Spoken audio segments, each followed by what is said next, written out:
Olha eu aqui de novo, terceiro ano, você já deve estar enjoado comigo, né? Que professor chato gravando essas videoaulas chatas de português, de literatura. Ah, mas lá no Enem vocês vão lembrar do professor chato. Lá que caiu umas questões assim no Enem, vocês vão lembrar do professor chato. Até hoje eu sinto saudades dos meus professores, do mestrado, da graduação. Sai corona. Nó. Desculpa, gente, tô gripado. Mas então, é, vocês vão sentir saudades da escola quando vocês formarem, não terem mais a turma. Eu sei que vocês estão sentindo saudades, mesmo fazendo as atividades em casa. Eu sei que vocês estão com saudades da escola, não há como negar. Vocês estão com saudades da merenda, vocês estão com saudades da gente. Tenho certeza disso, a gente sente saudades, né? Tu te tornas eternamente responsável por aquilo que cativas. Já dizia Antônio Exupéry, que escreveu O Pequeno Príncipe, né? Quem não leu O Pequeno Príncipe, por favor, leia, tá? É uma obra muito bonita, é uma obra filosófica maravilhosa. Não é uma obra infantil, tá, gente? É uma obra filosófica. Tô de óculos, repararam? Tô de óculos porque o professor não pode ficar muito tempo exposto à claridade de computador, porque senão dói no fundo do olho, então não é bacana.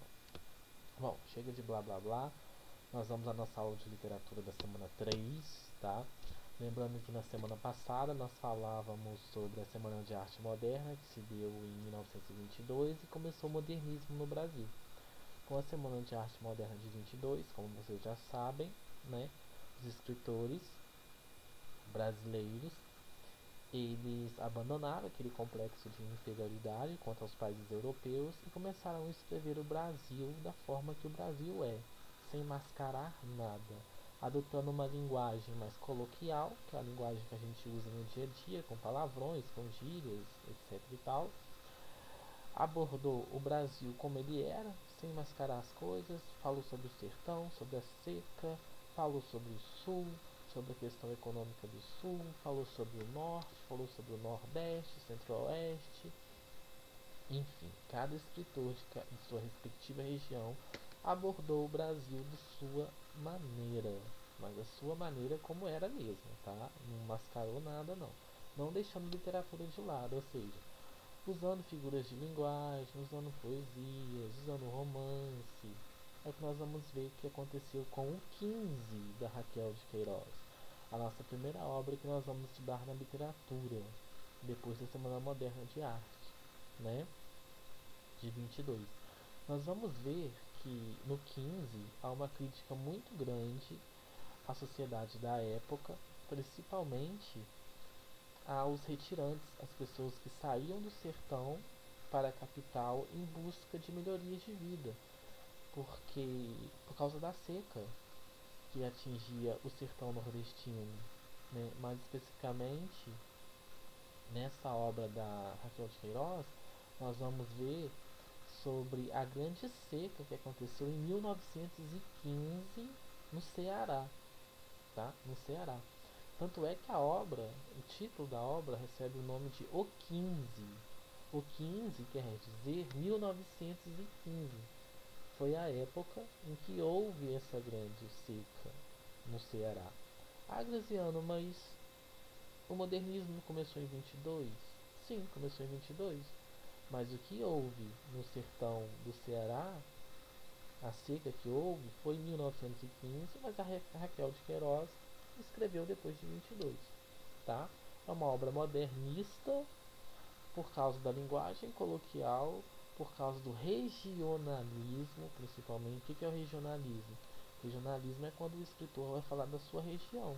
Raquel de Queiroz vai falar sobre o Ceará, Jorge Amado vai falar sobre a Bahia, o Veríssimo vai falar sobre o Sul, Graciliano Ramos vai falar sobre o sertão também, em Vidas Secas. Nós vamos ter obras do Guimarães Rosa, né, que é mineiro, que vai falar sobre o sertão em Minas Gerais. Então, nessa época, eles vão falar sobre a questão mais de envolvimento político, envolvimento crítica social, a sociedade da época, em que os governantes não ajudavam a população nordestina, enquanto há questões de seca, enquanto a questões de atividades econômicas que eram centralizadas no sudeste do país não eram centralizadas no nordeste do país. Eu lembro que um professor meu no mestrado falou, nunca mais eu vou esquecer disso, ele falou para a gente entender as obras regionalistas de 1930 até 1940, a gente tem que pensar como animal, que é assim que os escritores eles retratam as personagens humanas nos romances. Eles retratam essas pessoas como se elas fossem animais, tá? Para quê? Para causar um impacto na pessoa que está lendo. Como assim o escritor está comparando a personagem como um animal? Sim, eles viviam como animais, né? E os animais eles ganhavam características humanas. Tanto é que vocês vão ver em Vidas Secas do Graciliano Ramos a personagem baleia ela tem mais notoriedade do que os personagens principais, que é o Fabiano, a sua esposa e os dois filhos, que nem tem nome na obra. É o filho mais novo, o filho mais velho, assim, a Vitória e o Fabiano. E os dois filhos nem nome eles têm, mas Baleia tem nome. Aí eu lembro que o professor falou, você tem que pensar como animal para você entender essas obras do regionalismo. Aí eu perguntei, mas que tipo de animal? Aí ele falou, preá. Preá, para quem não sabe, preá é tipo, eu acho que é o porquinho da Índia. Ele é mais conhecido como porquinho da Índia. Ele é parecido com o porquinho da Índia, só não sei se é da mesma família que o porquinho da Índia. Então vamos lá, sem enrolação, a gente vai estudar o 15 da Raquel de Queiroz. Eu vou deixar no link desse vídeo aqui a descrição do filme, para quem quiser ver o filme. Tem o filme completo no YouTube. Eu aconselho que vocês assistam ao filme, o filme é maravilhoso. O filme não é antigo, o filme é de 2004 e ele aborda de forma muito bacana a obra da Raquel de Queiroz, sem cortar pedaços do livro, sabe? Ele aborda o livro por um todo, a essência do livro. Tem aqui, eu vou deixar o link do filme na descrição deste vídeo aqui. Tem no YouTube, tá? É 1h40 de filme, não é um filme longo. E não precisa de vocês baixarem, é só ver direto no YouTube, tá? Vamos lá então.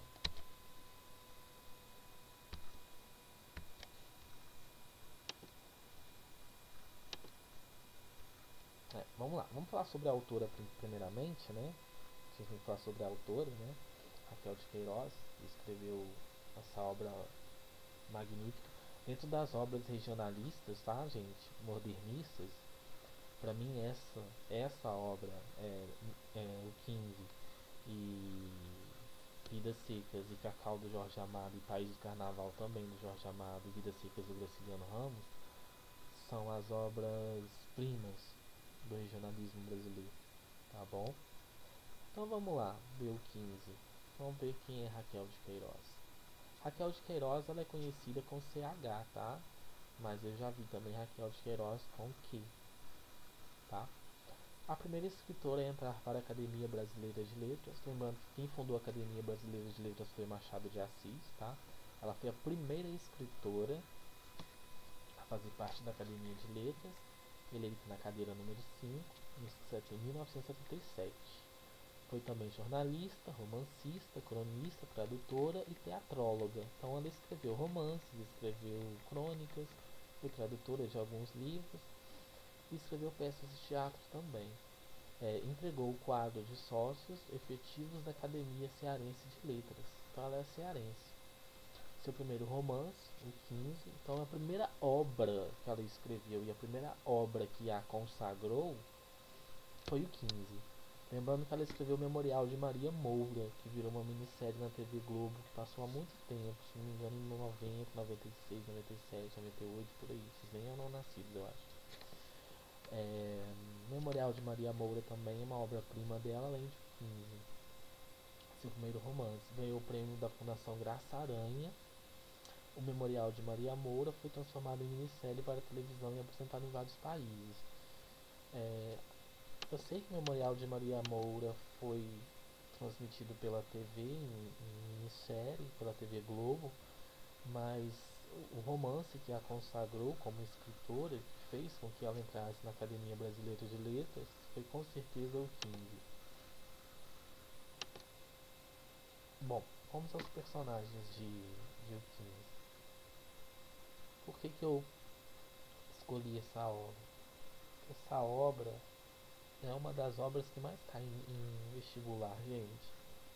Cai em Enem? Eu já vi uma vez ela no Enem, sim. Pode voltar a cair? Pode. Mas não precisa cair o 15.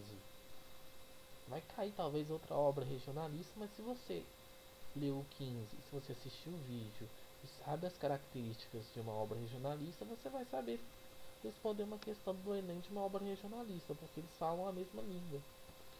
Então vamos lá. A gente tem no 15 cinco personagens principais, todos eles têm nome. Né? A primeira é a Conceição, que é uma professora solteira de 22 anos, independente e culta. Suas leituras incluem livros sobre feminismo e socialismo.